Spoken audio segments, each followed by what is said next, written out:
Everyone knows Henry VIII because of his wives, well, the fact that he had 6 of them and managed to execute 2 of them. In this video, I will explain Henry VIII's 6 wives, who they were and their fate after being Henry's wives. Opening our list is Catherine of Aragon. She came from a very powerful set of parents who ruled over the Aragon and Castile kingdoms. She was educated and a devout Catholic. First, she was engaged to Arthur, Henry's older brother, who then passed away not long after, and it was decided that she will marry Henry. After 2 unlucky attempts to birth a child, Catherine gave birth to Mary, who later became a queen. They were married for 24 years, and then Henry started to cheat on her, and his mistress gave birth to a son that Henry so desired. And once a cheater, always a cheater, so Catherine and Henry's marriage was doomed and annulled on 1533. However, Catherine never accepted it and saw herself as a rightful queen of England and his wife until she died in 1536. Second is Anne Boleyn, who was a lady in waiting to Catherine, and first kept on rejecting King's advances and only agreed to be with him if they had an official relationship, because she's just smart like that. And Henry wanted her so bad he broke away from the Catholic Church, forming the Church of England and declaring himself the head of it. Because divorces in 16th century was a hard thing to accomplish, as Church didn't recognize it. Also, nobody recognized Anne as a queen, and she was trying to give Henry a son, however, suffered a lot of miscarriages and then finally gave birth to another girl, Elizabeth. After Henry got tired of her, he chopped off her head.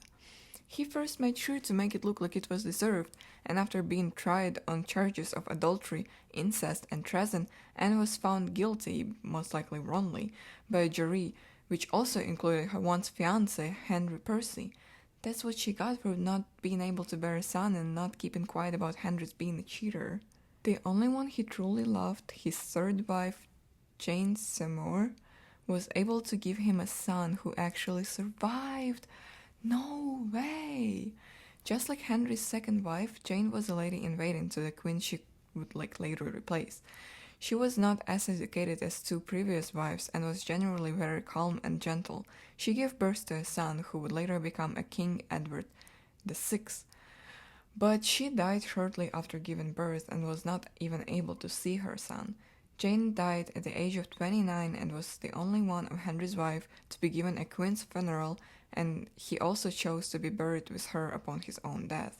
Spoiler, he'll die in 1547. The daughter of the Duke of Cleves and Count of Mark, Anne of Cleves was Henry's next wife, who was just a little older than his first child Mary and had no formal education. Funny enough, they divorced 6 months after getting married because Anne didn't look like she did in her portrait. So Henry was like, she catfished me, and divorced her. However, she accepted it fairly calmly and became good friends with Henry, becoming the king's beloved sister. Her settlement included Richmond Palace and also the home of Henry's former in-laws, the Boleyns, Hever Castle. Anne died in 1557, outliving all of the other 5 wives and Henry himself. Being not in Henry's taste was actually a great thing for her. Catherine Howard's life was actually pretty sad. She had repeated sexual contact with her music teacher Henry Mannix since she was 13. After that, she was temporarily in an affair with Dowager's secretary Frances Dereham. After the Dowager Duchess found out, she sent Catherine to be a lady in waiting to Anne of Cleves, where she met Henry and seduced him. However, her being 17 and Henry being 49, she got bored of him and had a little affair going on with Thomas Culpeper, Henry's favorite courtier. Long story short, she was executed as well as her sister Anne Boleyn was. Last but not least, Catherine Parr, who was known to be the most married English queen since she was married twice before marrying Henry. She's also famous because she was the queen of both England and Ireland at the same time. First, Catherine was interested in Jane Seymour's brother, Thomas, but then she saw that she caught King's attention and married him instead.